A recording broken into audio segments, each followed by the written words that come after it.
bagong silang at mga dumidedeng biik. Mga aktibidades na dapat gawin or suggested routine protocols. Pag silang pa lang, tumitimbang na ito ng mga average 1 to 2 kilograms.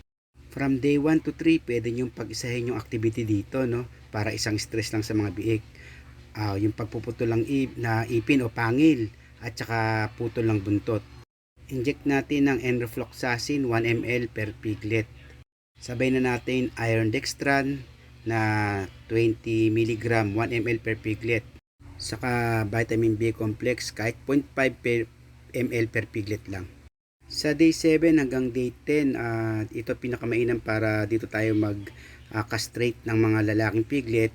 Sabay na rin natin ng vitamins, multivitamins and minerals plus electrolytes.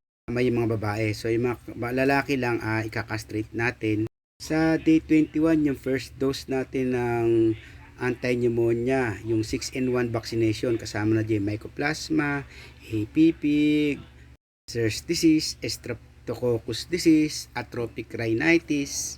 Maganda yon sa baga nila. Sa day 28 hanggang 30, ito na yung pagwawalay. So mainam na mag-inject tayo ng vitamins uli sa kanila kahit vitamin A, D naman sa inahin. Siya nga pala, no, sa day 5 start na tayong magpaturo sa kanya ng pagkain. Bigyan natin siya ng booster feeds. Mas maganda yun para sa kanila. Pakonti-konti lang ang pagpapaturo natin ng pagkain sa mga biik para hindi sila masyadong mabigla habang nasusupa rin sila sa kanilang ina.